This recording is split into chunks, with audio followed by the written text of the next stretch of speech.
종교개혁주일 2부 예배를 올라오신 여러분 주님의 이름으로 환영하고 축복합니다. 우리 앞에 계신 분들, 소중한 분들 인사하겠습니다. 한 주간 평안하셨습니까? 반갑습니다. 사랑합니다. 축복합니다. 4층에도 사무실에도 환영합니다. 우리는 지난 시간에 나면서부터 걷지 못한 사람이 완전히 나아서 걷고 뛰며 성전에 올라가면서 찬송하는 모습을 우리는 살펴보았습니다. 무슨 연유인지 나은 사람은 베드로와 요한을 붙잡았습니다. 그 곁에 있던 사람들이 크게 놀라고 베드로와 요한이 있는 솔로몬 행각으로 몰려들었습니다. 이 사람들은 이 나은 사람이 성전 미문에 앉아 항상 구걸하던 사람임을 잘 알고 있었습니다. 그들이 솔로몬 행각으로 달려가 베드로와 요한을 만났던 이유는 간단합니다.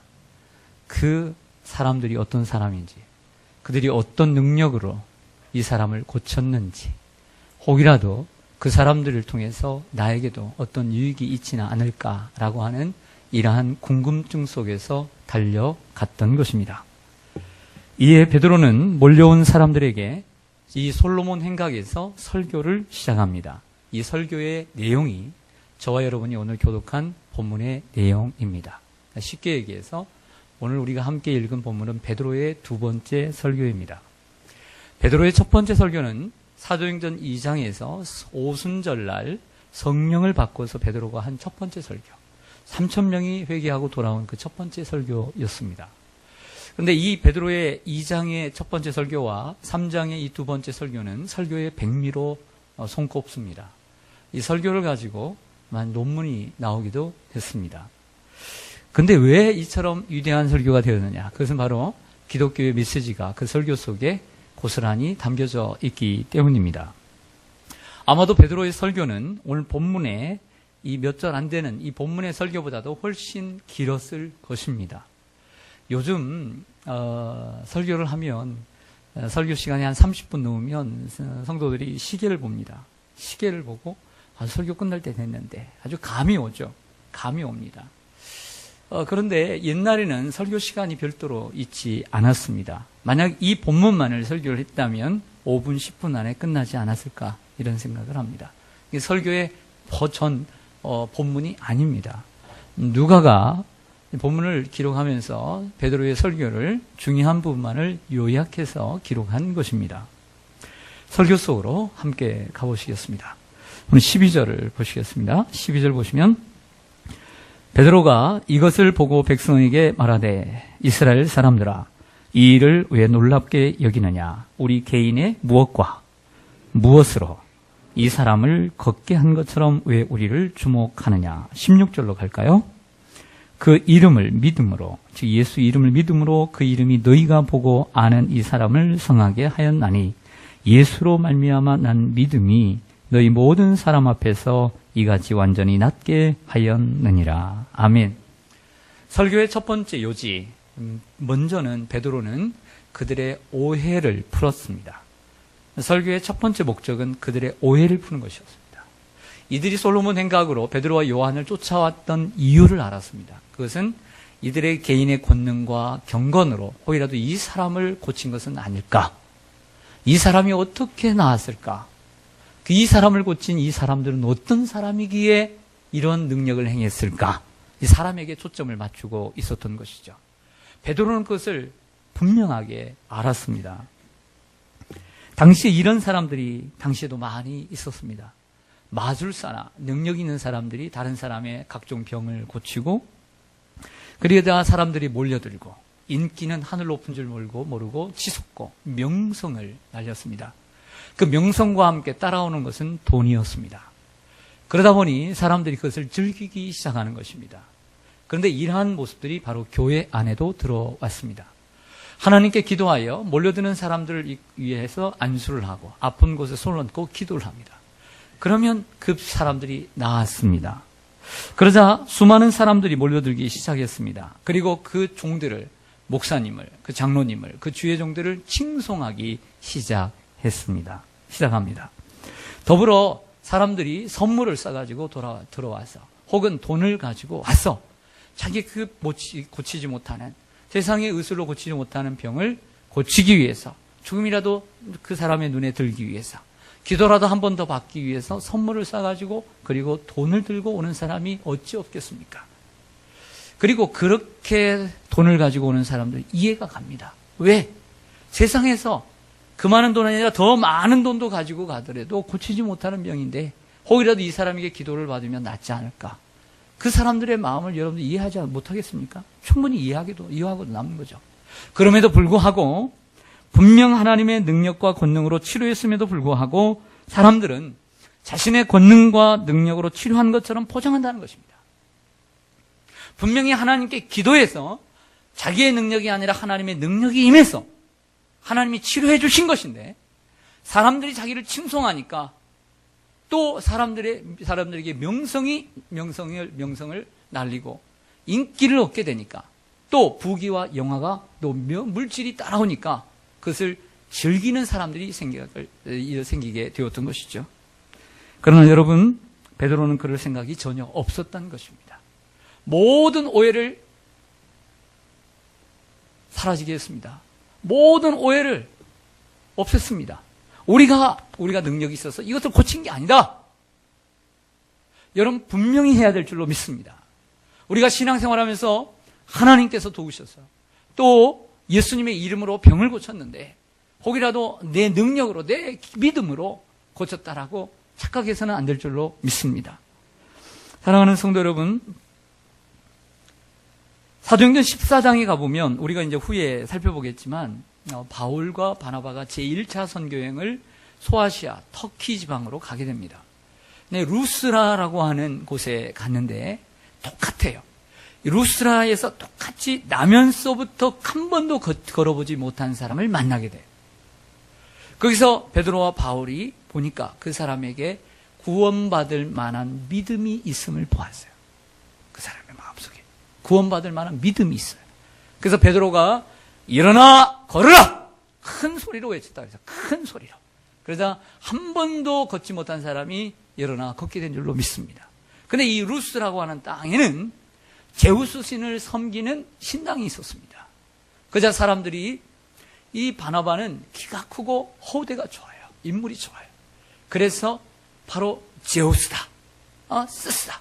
이렇게 불렀어요. 제우스다. 스스다. 와, 제우스 신이 사람의 형상으로 왔다. 그리고 그 옆에 키는 작고 머리는 벗겨지고 말 잘하는, 볼품은 없지만 말을 잘하는 이 바울을 가리켜서 헤르메스다. 헤르메스 신이 사람의 모습으로 강림했다 라고 하고 이 제우스 섬기는 제사장들이 제단을 쌓고 그 사람들 앞에서 제사를 드리려고 했습니다. 제사를 드리려고. 그래서 베드로와 바울과 바나바가 뭐라고 얘기하냐면 이렇게 얘기합니다. 사람들이 어찌하여 이러한 일을 하느냐? 우리는 당신들과 똑같은 성경을 가지고 있는 사람들일 뿐이다. 이렇게 행하신 분은 하나님이시다. 우리는 신도 아니요, 신이 인간이 된 것도 아니고 우리는 당신들과 똑같은 사람들입니다 라고 얘기했습니다. 여러분, 우리가 하나님께 바른 영광을 돌려드려야 될 줄로 믿습니다. 할렐루야. 사랑하는 성도 여러분, 어떤 사람도 어떤 한 영혼을 변화시키거나 거듭나게 하거나 영적으로 죽은 사람에게 생명을 줄 수 없습니다. 하나님만이 그렇게 하실 수 있으며 인간은 하나님의 도구로 쓰임받을 뿐입니다. 병고침도 마찬가지입니다. 우리는 하나님께 기도합니다. 믿음으로 기도할 때 우리가 고치는 것이 아니라 하나님이 고치신 것입니다. 그러면 하나님 앞에 합당한 영광을 돌려드려야 될 줄로 믿습니다. 혹이라도 우리가 주의 일을 하면서 우리가 받지 말아야 될 영광을 받고 있지는 않는지 생각해 봐야 합니다. 미국에 유명한 목사님들이 몇 분 계시죠. 많이 계신데 미국 교회는 미국 교회가 한물 같다라고 얘기하지만 그렇지 않아요. 그래도 미국 교회는 성장하는 교회들이 많이 있습니다. 그 목사님 가운데 존 메가더라고 하는 목사님이 계신데 이분의 책이 100권이 넘게 우리 한국 교회에 번역이 되었어요. 이처럼 많은 책이 번역되었는데 한국 성도들이 많이 읽고 있지요. 그분은 그레이스 커뮤니티라고 하는 교회의 목사님인데 그러다 보니까는 이 미국의 유명한 교회들을 탐방하러 가는 목사님들이 많이 있습니다. 참 좋은 일이라고 생각을 해요.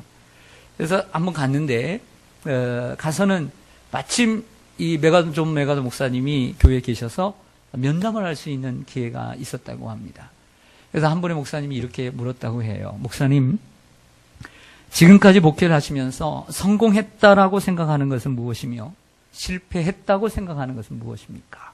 라고 묻자 존 메가더 목사님은 바로 이런 치하에 고민하지도 않고 이렇게 얘기했다고 합니다. 내가 한 것은 다 실패였고 하나님이 하신 것은 모두 성공이었습니다. 얼마나 단호합니까? 어느 날 성 마카리우스에게 한 제자가 물었습니다. 선생님, 세상에 대하여, 우리가 성경을 통해서 세상에 대하여 죽는다, 세상에 대하여 죽었다, 이렇게 얘기하는데 세상에 대하여 죽는다는 말은 무슨 뜻입니까? 이렇게 물었습니다.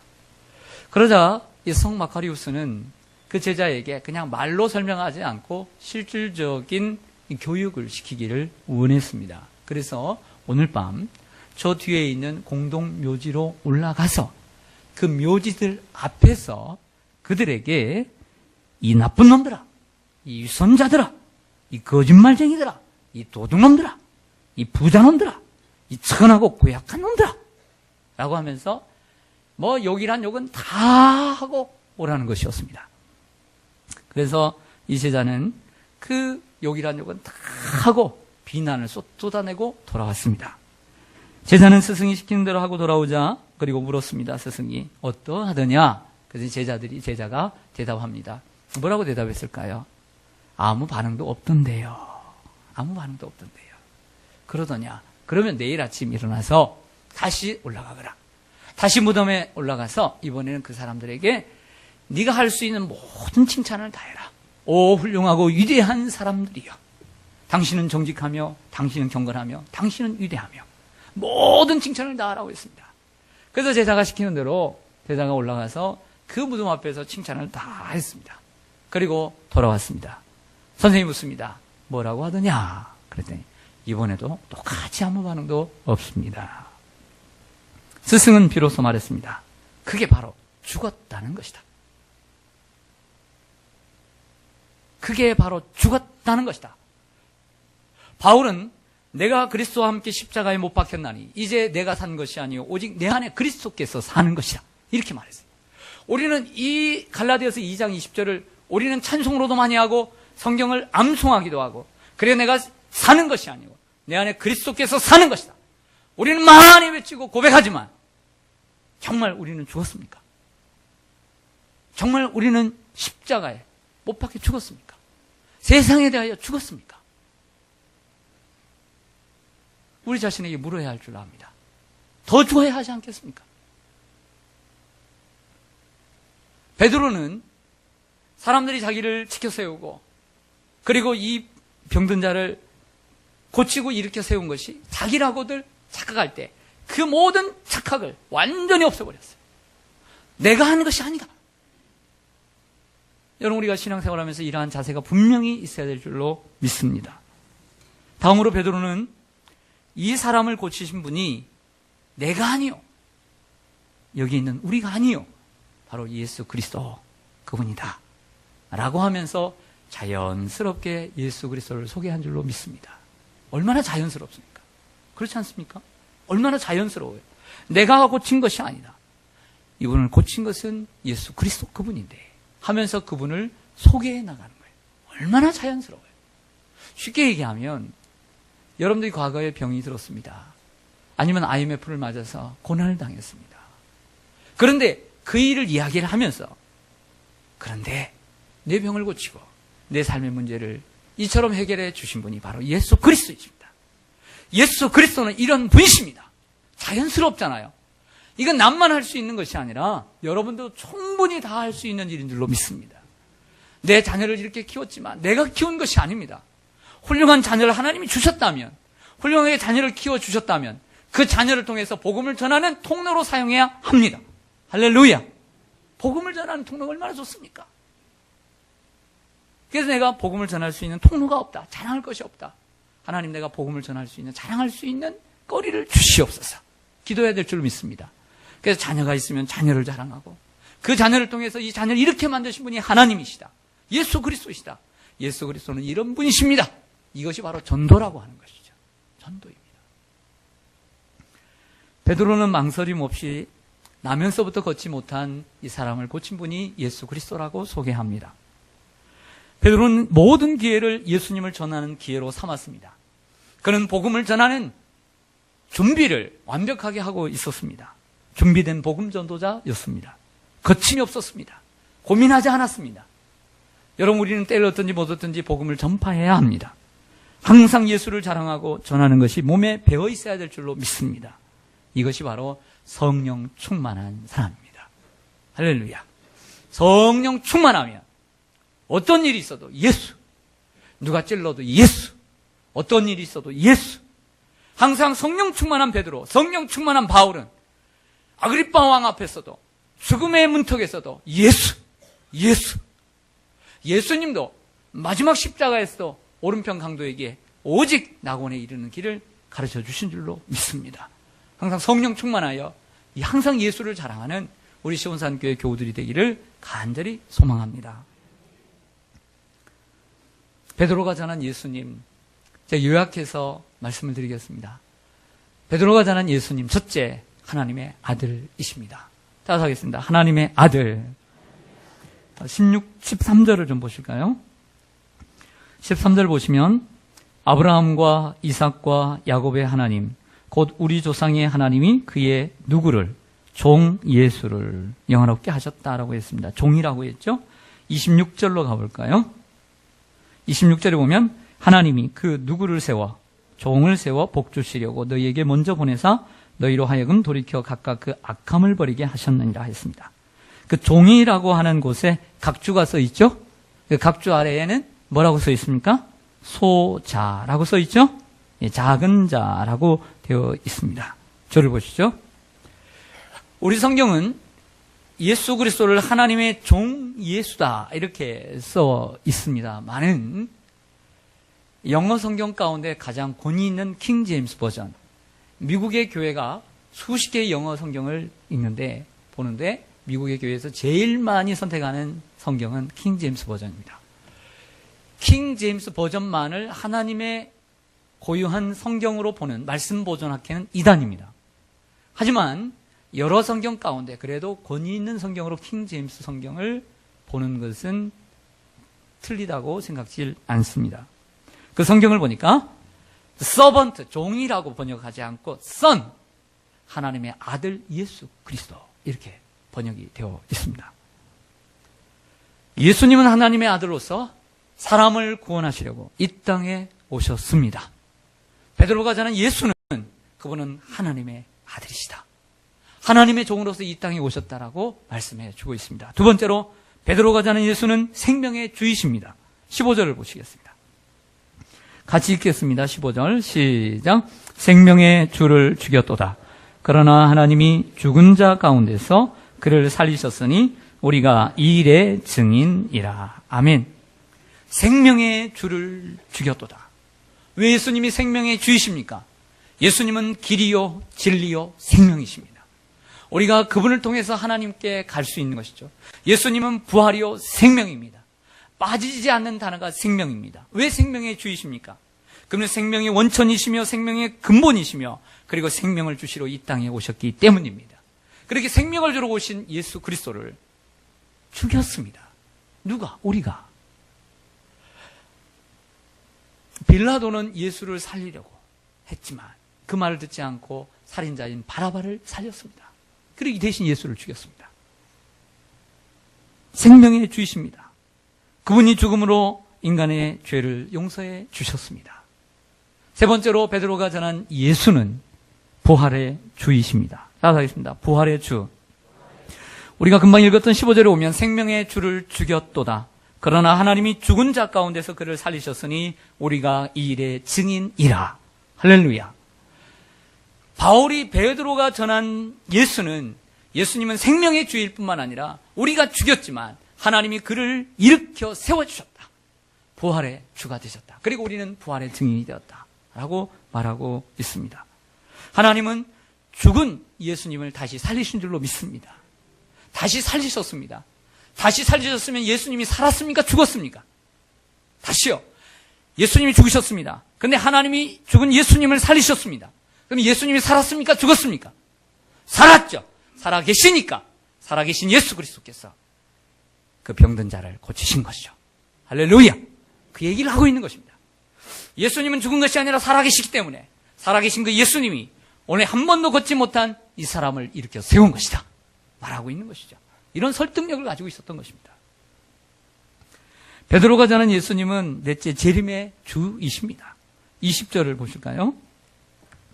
20절에 보시면 또 주께서 너희를 위하여 예정하신 그리스도 곧 예수를 보내시리니, 여기에 예수를 보낸다는 것은 초림의 예수를 얘기하는 것이 아니라 재림의 예수입니다. 21절 보시면 하나님이 영원 전부터 거룩한 선지자들의 입을 통하여 말씀하신 바 만물을 회복하실 때까지는, 만물의 회복이라고 하는 것은 재창조입니다. 하늘이 마땅히 그를 받아두리라 이렇게 말씀하고 있습니다. 재림의 주이십니다. 여러분, 제가 사도행전 첫 번째, 두 번째, 세 번째, 오늘 벌써 일곱 번째, 여덟 번째 왔죠? 제가 강조한 게 무엇입니까? 예수님이 십자가에 죽으셨습니다. 사흘 만에 부활하셨습니다. 근데 이 땅에 40일 동안 계셨는데 40일 동안 사도행전 1장 4절에 보니까 하나님 나라의 일을 말씀하셨다.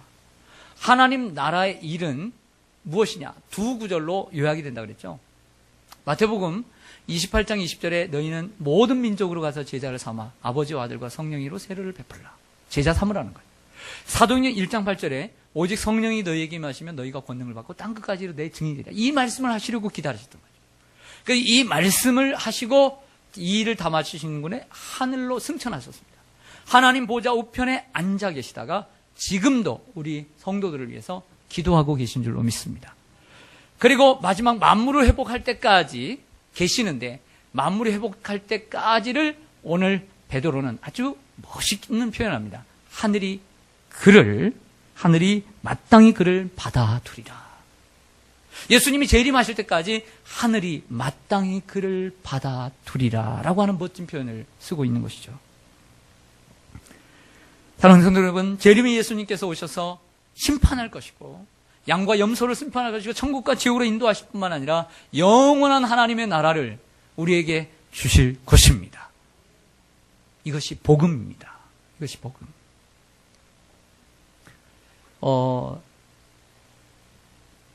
어떤 부흥사 목사님이, 서울의 목사님이 시골에 설교를 하러, 부흥회를 인도하러 가셨다고 합니다. 근데 서울에서 서울 목사님이 오신다고 하니까 목사님과 성도님들이 얼마나 전도를 했겠어요. 그렇겠지요? 전도를 하니까 마지못해서 품앗이로 혹은 구경 삼아 오신 분들이 여러 있었다고 합니다. 근데 마을 한 어른이 거기 와서 말씀을 듣는데 설교를 하면서 아마 천국과 지옥 얘기를 하셨나 봐요. 그랬더니 갑자기 손을 들더라는 거예요. 우리 같으면 손 듭니까 안 듭니까? 궁금해도 나중에 물어보지 언제 손을 듭니까? 그러나 이분은 이 예배를 들어본 적이 없으니까 궁금하니까 지금 묻고 싶어서 손을 들었어요. 네 어르신. 그러니까 이렇게 얘기하더랍니다. 목사 양반은 지옥 가봤어? 이렇게 질문하더라는 거예요. 목사 양반은 지옥 가봤어? 좀 부담되고 깜짝 놀라긴 했지만 이 목사님이 이렇게 대답을 했답니다. 네 어르신, 사실 지옥에 못 가봤습니다. 그러나 분명히 천국과 지옥이 있음을 믿습니다. 천국과 지옥은 죽으면 다 알게 됩니다. 그러나 죽고 난 뒤에 알면 아무 소용이 없기에 하나님께서 우리에게 이 땅에 살아있는 동안에 믿고 또 천국에 갈 준비를 하여 지옥에 가지 않도록 하는 것입니다.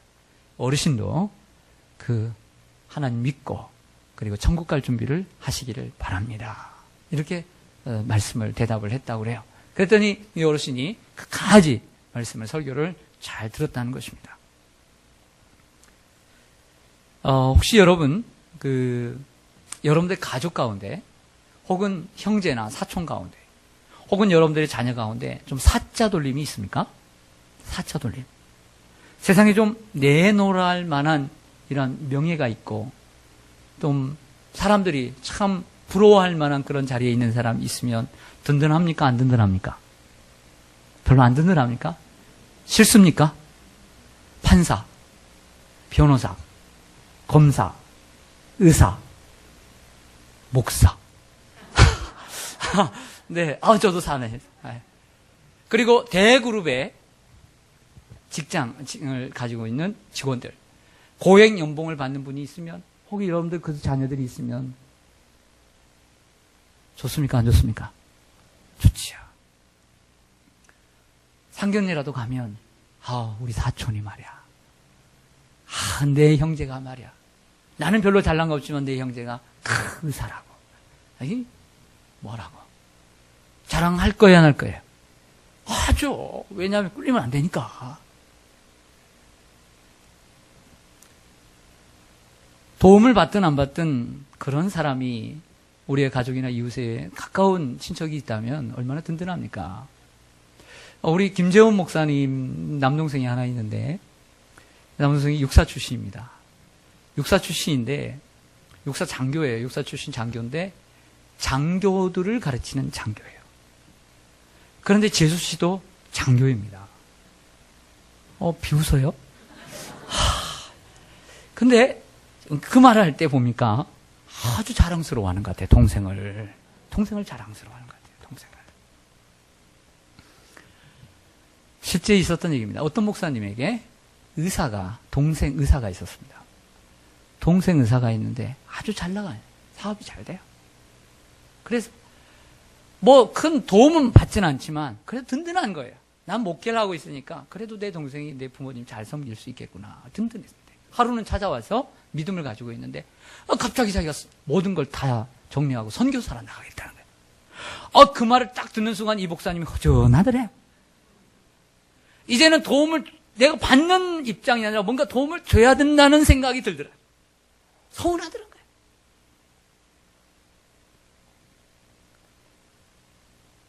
여러분, 세상에 부러울 것이 없는 이 의사가, 이 동생이 왜 의사를 그만두고 선교사의 길을 택했을까요? 예수 그리스도를 만났기 때문입니다. 예수 그리스도, 그분이 하나님의 아들이시여 우리를 구원하시려고 이 땅에 오셨고, 그분이 생명의 주로 오셨을 뿐만 아니라 우리를 위해서 죽으셨고 부활하시고 우리를 위해서 중보하고 계시고 다시 재림하실 그분인 것을 믿기 때문입니다. 또 영원한 하나님의 나라가, 이 땅의 나라가 영원한 것이 아니라 하나님의 나라가 영원하고 그 나라가 기다리고 있다는 것을 믿었기 때문에 그 좋은 의사를 사람들은 저 병신, 저 정신 나간 놈이라고 말할지 모르지만 예수를 만났기 때문에 바울처럼 그 모든 것들을 분토와 같이 버리고 선교사로 나간 것입니다. 할렐루야! 이게 믿음입니다. 믿음인 줄로 믿습니다. 혹이라도 여러분들의 자녀들이 잘 나가는데 모든 것을 그만두고 선교사로 나가겠다면 여러분은 어떻게 하시겠습니까? 얼마나 자랑스러운 일입니까? 그 일로 인해서 내가 자랑할 수 있다면, 의사고 판사고 변호사고 교수고, 그런데 그 모든 좋은 지위를 버리고 선교사로 나갔다. 얼마나 복된 일입니까? 마지막으로 베드로는 회개하고 죄사함을 받으라고 촉구했습니다. 19절을 같이 보시겠습니다. 같이 읽겠습니다. 시작. 그러므로 너희가 회개하고 돌이켜 너희 죄 없이 함을 받으라. 이같이 하면 새롭게 되는 날이 주 앞으로부터 이를 것이요. 아멘. 여러분, 신앙은요, 이론이 아닙니다. 신앙은 지식이 아닙니다. 신앙은 실제입니다. 신앙은 실제. 회개해야 돼요. 설교를 듣고 느끼려고 오지 마세요. 설교는 듣고 느끼는 게 아니에요. 설교는 듣고 돌이키는 거예요. 할렐루야. 신약시대의 최초의 설교자가 누구입니까? 세례 요한입니다. 예수님보다 6개월 먼저 온 세례 요한이 외쳤습니다. 뭐라고요? 회개하라. 천국이 가까이 왔느니라. 회개하라. 두 번째 설교자는 예수 그리스도 그분입니다. 예수 그리스도는 뭐라고 외쳤습니까? 때가 찼고 하나님의 나라가 가까웠으니 회개하고 복음을 믿으라 라고 말씀하셨습니다. 사도행전 2장이 한 베드로의 오순절 성령 설교의 마지막도 똑같았습니다. 사도행전 2장 38절에 너희가 회개하여 각각 예수 그리스도 이름으로 세례를 받고 죄사함을 받으라. 그리하면 성령을 선물로 받으리니. 회개입니다. 말씀을 듣고 쌓이는 게 아닙니다. 말씀을 듣고 변화받는 것. 이것이 회개입니다. 회개하십시오. 회개하십시오. 회개하십시오. 제가 회개하라고 하는 것은 여러분들이 세상에서 나쁜 짓을 많이 해서 여러분들이 죄인이기 때문에 회개하라는 것이 아닙니다. 이 성경이 말씀하는 최고의 죄는, 용서받을 수 없는 죄는 하나님을 찾지 않고, 하나님을 믿지 않고, 하나님을 의지하지 않고, 하나님을 경험하지 않고, 하나님을 경외하지 않는 것입니다. 그것이 가장 큰 죄입니다. 에덴 동산에서 모든 인간은 하나님을 경외하는 존재였습니다. 하나님과 교제하는, 그분을 찾는 존재였습니다. 그분을 피하지 않았습니다. 그러나 사단이 하나님과 인간 사이에 죄를 가져오므로 담을 쌓았습니다. 하나님을 피하고, 하나님을 찾지 않고, 하나님을 의지하지 않고 자신의 힘으로 살아가는 존재로 만들었습니다. 그래서 모든 사람은 죄인이 된 것입니다. 죄인으로 태어나죠. 그래서 이 모든 죄인은 영원히 멸망받을 수밖에 없습니다. 하지만 하나님이 우리를 사랑하셔서 하나님의 아들 예수 그리스도를 사람의 모습으로 이 땅에 보내주셔서 그분이 십자가에 죽으심으로 마귀가 쌓아놨던 하나님과 우리 사이의 죄의 담을 그 십자가로 허무시고 길이 되시고 진리가 되시고 생명이 되셔서 그분을 믿음으로 하나님께 다시 나아갈 수 있게 되는 것입니다. 믿음을 가졌다는 것은 하나님을 찾는다는 거예요. 하나님을 의지한다는 거예요. 하나님을 기뻐한다는 거예요. 하나님을 경외한다는 것입니다. 마지막으로 촉구합니다. 여러분 회개하십시오. 그리고 죄사함을 받으십시오. 그리고 육회케 되는 날, 기쁜 날이 올 수 있도록 준비하십시오. 이렇게 촉구했습니다. 사랑하는 성도 여러분, 진리를 듣기 전에는 하나님께서 책망하지 않으시지만 진리를 듣고도 이제 회개치 않는 자는 하나님께서 벌하신다라고 말씀하고 있습니다. 여러분들은 여기서 다 복음을 들었습니다. 여러분 복음을 안 들었으면 몰라도 복음을 다 들었기 때문에 이 복음을 듣고도 돌이키지 않는 자는 하나님이 심판하시게 되어 있습니다. 그러므로 회개하십시오. 그리고 생명해 주신 예수님을 여러분들의 구주로 영접하십시오. 그리고 죄 없이 함을 받으십시오. 그리고 새롭게 되는 날이 여러분들에게 반드시 오게 될 줄로 믿습니다. 영원한 생명을 누리는 저와 여러분 되시기를 주님의 이름으로 간절히 축원합니다. 아멘. 기도하겠습니다.